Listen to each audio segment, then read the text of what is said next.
Gotta make me a protein shake before the gym. What do we got going on here? Bunch of panhandling pups.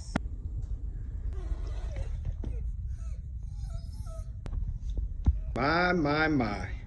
As long as you're not blocking the hallway and you're not aggressive and barking, nothing here is illegal.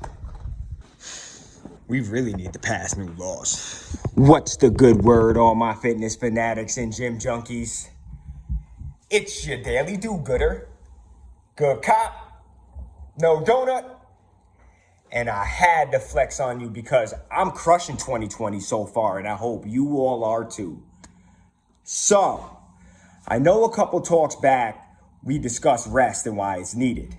But today I want to parlay a little bit about why overdoing it in the gym can be detrimental not only to our physical, but our mental health.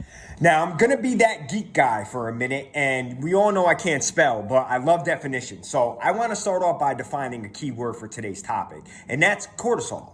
So, what is cortisol? Cortisol, or otherwise known as hydrocortisone, is a hormone that's produced in our adrenal gland. It helps regulate carbohydrate metabolisms, maintains blood pressure, and is released in our bodies in response to stress, anxiety, and tension, otherwise known as our fight or flight response. Oh, a spider. Get it, guys. That's what you get for landing on my shoulder. And you guys did a good job. You ate all the leftovers. Cortisol levels naturally rise and fall throughout the day. For most people, it spikes highest in the morning, kind of levels out in the afternoon, and may spike again in the late evening. So what does that have to do with fitness or mental health? Nothing. Psych, nah, I'm just kidding. When you exercise, your body releases cortisol in response to the stress it's receiving from the workout. Your body perceives exercise as a form of stress, so the more your fitness improves, the better it becomes at handling physical stress.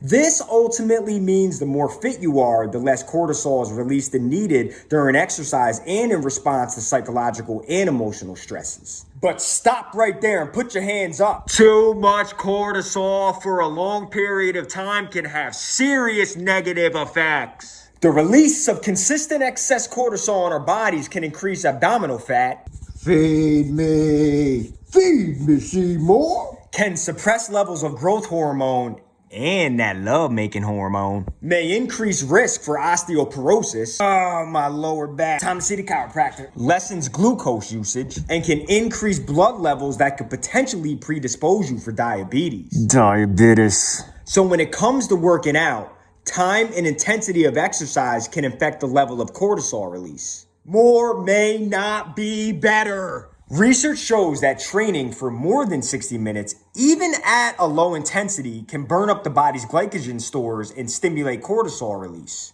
Another article on DNA Fit supported research that said that long-term cortisol exposure was highest in endurance athletes. So what happens when we train too hard or work out too long? What, are you kidding me? No such thing. Gains for days. Hashtag no days off, baby. Ultimately, overtraining can cause our bodies to overstimulate cortisol production.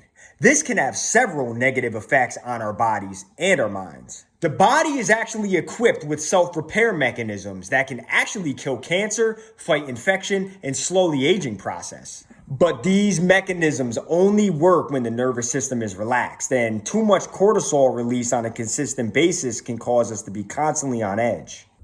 Fucking pissing me off.